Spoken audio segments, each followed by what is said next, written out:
सङ्गतमा परियो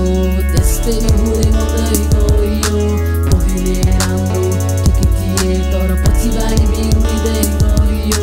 जस्तोको सङ्गतमा परियो त्यस्तै हुँदै हुँदै गयो पहिले राम्रो ठिकै थिए तर पछि बानी बिग्रिँदै गयो यो मेरो जिन्दगानीमा घटेको सत्य कहानी एक्लो छोरो बाउआमाको थोप्टा हल्का पत्रिकाको बानी अलि चक्कल खाएको धेरै सुख माया पाएको छ कतिसम्म राम्रै पढ्दै होमवर्क गर्दै घरमै बस्दै चकचक गरी धेरै रमाउँथे बदमासी गरी सधैँ बस्थे 11-12 गते लागेथे र अल्लारी बुद्धि यतिखेर आकक्षामा पुगे जब चिन्जायो बानीमा तब घरमा एक्लै के गर्ने हो र खेल्न जाने मात्र विकल्प आफ्नो एक्लो बल भुल्न जान थाले टुलतिर डुल्न पहिले जान्थे खेल्दै आउँथे खेल्न मै मर्माउँथे साथीहरू सबै त्यस्तै परे बिस्तारै मर्ने त्यस्तै भयो मुखमा जुनियो छाडा बोली ग्याङ आधा बनाए टोली आए सबको गए बक्कु कहिले फुटे कहिले फुटाउँदै टक्कु कसैको हात कसैले रात लागे मलाई चुरोको मात चुरोड ब्ल्याक एले गर्दै चुरोडमा गाजा भर्दै ज्या भयो लड्दै पर्दै नराम्रो सङ्गतमा पर्दै जस्तोको सङ्गतमा परियो त्यस्तै हुँदै हुँदै गयो पहिले राम्रो ठिकै थिए तर पछि बानी बिग्रिँदै गयो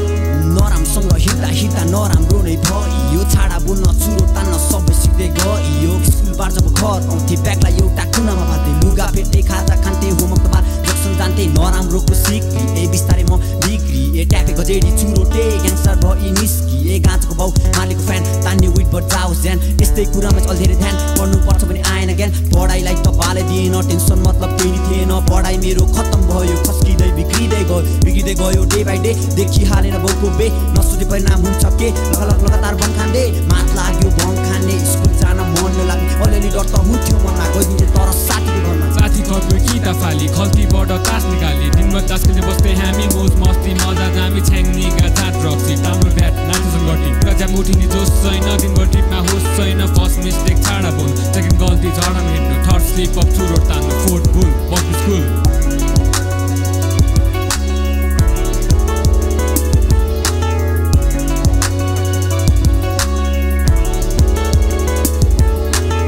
यसरी नै दिन बित्दै गयो र म बिग्रिँदै गएँ तर एक न एक दिन त यो सब कुरा आउट हुनु नै थियो यसरी नै स्कुलबाट एक दिन फोन आयो आमा बुबासँग मलाई बोलायो र सबै कुरा out but the worst part I made my mom cry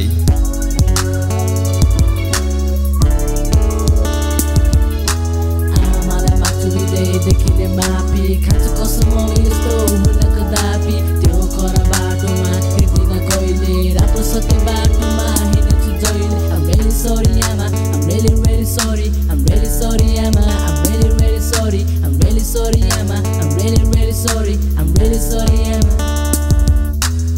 For all the pains I have given you for so long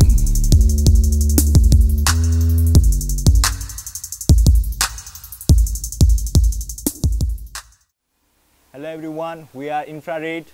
We would like to introduce our group member. Here we have Elins Bhote, Nikesh, Sujan, Sanjay, and it's me Roshan Tamang. And we would like to request you please